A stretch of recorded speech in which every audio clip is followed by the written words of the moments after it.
هلت بعطاء تسقينا، أقبلت فأزهرت الدنيا والبشر توالى يحوينا. يا أخوان، جاء الوقت اللي نبصر فيه طريق الهداية، طريق الإيمان، طريق الخير. كلنا يا أخوان ويا أخوات مقتنعين بأن سعادتنا مع رب العالمين، بأن ديننا هو عزنا، بأن إيماننا هو سبب سعادتنا.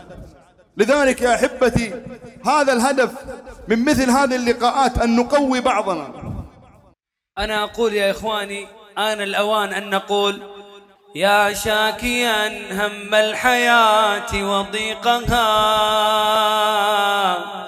أبشر فربك قد أبان المنهجا. يا شاكيا هم الحياة وضيقها، أبشر فربك قد أبان المنهجا. من يتق الرحمن جل جلاله، يجعل له من كل ضيق مخرجا،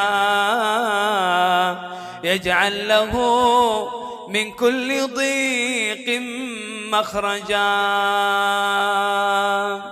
يا إخواني، بلال بن رباح رضي الله عنه وارضاه، بلال بن رباح يا أخوان ما عنده شيء من الدنيا، ما عنده شيء من متاع الدنيا، بل كان رضي الله عنه وارضاه عبد حبشي مملوك لا يملك حتى نفسه التي بين جنبيه. أسلم وآمن وأصبح مع محمد صلى الله عليه وسلم يسمع القرآن، فعلم كفار قريش بإسلامه، فقالوا: ما بقي إلا هذا العبد الحبشي يسفه آلهتنا ويترك ديننا. فبدأوا جردوه من ملابسه وسحبوه في رمضاء وحرارة مكة في عز الظهيرة، ووضعوا الصخرة على صدره وبدأوا يجلدونه ويضربونه ويقولون له: أترجع عن دينك؟ وهو يقول لهم: أحد أحد أحد أحد، أي لا إله إلا الله، لا إله إلا الله، لا إله إلا الله. وهم يزدادون عذاب ويزدادون ضرب وجلد، حتى أعتقه أبو بكر رضي الله عنه وأرضاه.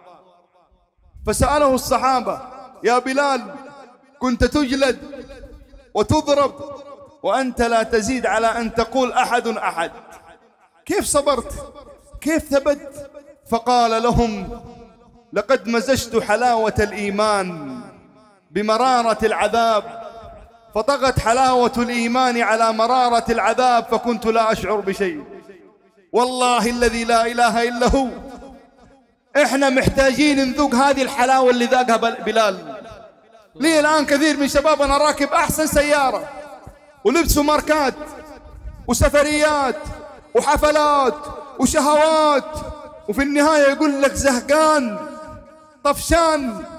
لي الآن انتشر في أوساط شبابنا وبناتنا كل يوم والثاني نسمع في وسائل الإعلام شاب انتحر، فتاة حاولت الانتحار. سؤال: هل ينقصهم شيء من شهوات الدنيا؟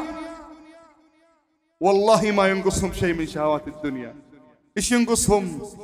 ينقصهم اتصال برب الأرض والسماء. يا ديمة خير وعطاء ويمام نقاء وسخاء، يا نجما شع فأبهجنا، يا شعلة نور وضاء. تبارك الذي نزل الفرقان على عبده ليكون للعالمين نذيرا.